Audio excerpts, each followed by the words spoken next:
Welcome everybody. Thanks for showing up to my speech. Now do we do the buttons? Oh, there we go. Sorry about that. My name is Austin Hicks. I work at Acronis. I've been in IT for probably about 15 years now, believe it or not. Started out selling copiers door to door with a stack of business cards and a dream. From there, I ended up being a hardware broker on the telephone, making about 10,000 phone calls a day. And then I migrated into working at a managed service provider where I would help realize that what organizations need is they need long-term solutions that make sure people are on the leading edge of technology and not necessarily the bleeding edge of technology. So from there, I've kind of migrated over to Acronis. I've been there about 5 years now. And what I really focus on is strategic engagements inside large accounts to be able to build foolproof systems inside the IT and OT environments. I always kind of wanted to get people to understand how fast technology is moving. If you can, kind of guess which one you think has more computing power. You know, is it the Game Boy? Is it the lunar landing module? Or is it the Nokia brick phone that you couldn't destroy to save your life? Keep in mind the lunar landing module cost about $300 million to put a man on the moon. The Nokia phone, you're absolutely right. In just 30 years, we saw that we were able to make technology exponentially faster, cheaper, and more efficient. It costs about $600 per Nokia phone for people to start talking and to increase communication. Meanwhile, the moon landing module cost $300 million. So very quickly we saw that things got very cheap, very effective, and very efficient in an extremely short amount of time. As we're talking about emerging technology, one of the things we always want to talk about is just to kind of lay out how fast the technology is moving. What we can see on the right-hand side is the very first data center, in which case took up an entire floor of a building. And it really gave you limited options and things that you could do. Now, in today of 2023, we got AI technology, which is technology essentially creating technology and creating better systems than even human beings can create to build us a better world and a better format that we'll ever have. Looking at AI, we got two things. We got AI, which is artificial intelligence. It's allowing for human coding and programming to make decisions. And then we have a subset in there, which is machine learning, which is allowing the machines to become smarter and smarter through the decisions that they're making to figure out whether or not they're right or they're wrong and to be able to grow and change automatically. So we no longer need to have humans to kind of tell it what to do and what to not do, which is really changing the way things are. If you guys saw the interview with Tucker Carlson and Vladimir Putin, even he came out and said, AI is really going to change the landscape of the world, and it's extremely dangerous. But, it's one of those things where we kind of got to embrace it or not. What this kind of leaves us on is a whole new frontier. We got a whole new set of issues. We got new things going on. We're basically living on the moon, which is cool. We can swing a golf club and we can jump really high. But at the same time, we got a new set of issues. We got a limited amount of air, and we got new consequences in a new world that we're really living in today. Kind of the example I like to give is I like to kind of talk about smart factories. The new frontier is now everything is interconnected. Just like the smart factory, we're able to make and adjust things on the fly. Everything is connected. Your printers, your cell phones, everything's on the network. Everything is interesting, and everything's interconnected. This brings us to the age of IoT. So now everything touches is it's a security risk. The threat landscape has gotten much bigger, much wider, and it calls for new security systems to be in place. But we've really all transformed to the digital age. What this is really doing is it's leading us to what I like to call IT burnout. We have a lot of IT people inside the field that we know are getting stressed out. They're getting overworked. The workloads are unmanageable. And this is all through today's IoT environment. We got heavy workloads, and we got a very small section of a skills gap in 2023. The people that we know that are actively using the technology are getting burnt out and overworked, and they're not able to necessarily train the next generation.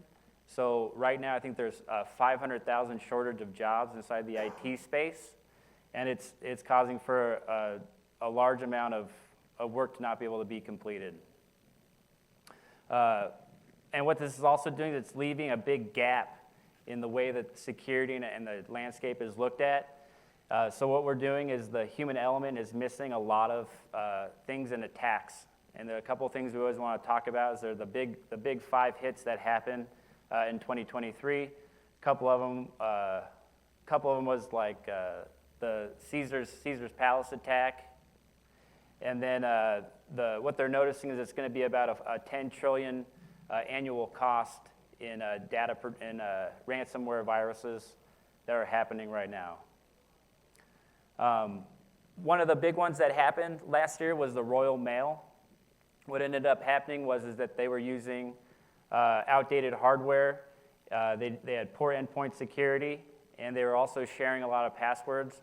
What it caused is it caused one of the international systems that they use to ship packages out. It caused it to no longer to be able to be used. They didn't have a backup of the environment that they were using. So what they were unable to do is they weren't able to restore the backups, even when they were stolen and encrypted by one of the cyber attackers. So one of the ways Acronis could have helped these people is we could have helped scan the backups for antivirus and anti-malware. That way you'd be able to know that your backups are safe and secure, so that in the event that you did get attacked, you're able to have security in knowing that your backups are secured, and then from there you can refresh or clone those devices again to get things up and running. All in all, it ended up costing about $80 million for the cyber attack. They then had to pay an additional $10 million in a Bitcoin cyber payoff. Another big one that happened in 2023 was the Colonial Pipeline. This is another one that caused nationwide jet fuel shortage, and what it also caused was a reality that nobody is safe, even people inside that OT space where the systems don't even connect to the internet. They were also using outdated software. They had extremely short passwords, and they were also sharing them across the platform. Somebody hacked one password that was extremely short, and what it caused is it basically caused the company to crumble and look at how they were going to solve these large issues. One of the things that Acronis has, again, is we have the ability to do backup and scanning of your malware. That way we can have a quick restore. We work with a lot of these big oil and gas companies, and basically what ends up happening is these systems are so archaic, they're running on Windows XP machines. They're not able to be secured or backed up. So our software still works with that outdated technology. And then from there, we're able to help secure it and be able to do a quick restore. Typically with us, all you got to do is press F11. A window will pop up, and all you got to do is do a quick refresh, and the machine will re-clone and get up and running. Another big one that ended up happening was the Japanese exchange being taken down. Ended up getting the stock market to take down, I think it was for an entire day, ended up losing about $6 trillion in stock evaluations that was happening. And this one happened just straight from a hardware failure. A hard drive failed, and the endpoint or the redundancy that was put inside ended up failing. And they didn't have any ability to test for it. They ended up having to manually reboot everything. And what happened was they didn't have any risk assessments, and they had no testing to be able to make sure that even a backup was taken. So what Acronis could have done here is we have AI-driven technology that sits inside the hard drive management system. So if you guys want to see if your hard drives are failing or if they're going to fail, we're able to test that and kind of get you there before the red light comes on to be able to let you know that they're failing. There's a couple really big steel companies we work with where these organizations are stuck inside this world where they're working with very corrosive technology that's eating a lot of the computers. And really, what a lot of them, they don't have any backup technology. So what we ended up doing is we ended up partnering with them to kind of let them know that there's a technology out there that can let you know beforehand what's going to fail, when it's going to fail, and we can also test the backup to make sure that the backup is secure and that you're able to also refresh it. But there's also another answer, and the answer here is more AI. We kind of need to remove the human element from the IT field, kind of help give us some peace of mind, because we have an overworked workforce, and we also have a world where our AI computers can make better decisions, better, quicker, faster. They're able to use heuristic coding to be able to look and see who's activating what files, why it's activating it. Is this a friendly actor? Do we need to shut it down? Do we need to move it? And we have better response. The AI is able to respond instantly, whereas if we didn't use AI, we'd have to wait for a manual process to take place, to where we could then say, okay, well, this is a bad actor, we need to shut this down. With AI, we're able to do it automatically. So we're able to look and see what's happening and shut it down instantly.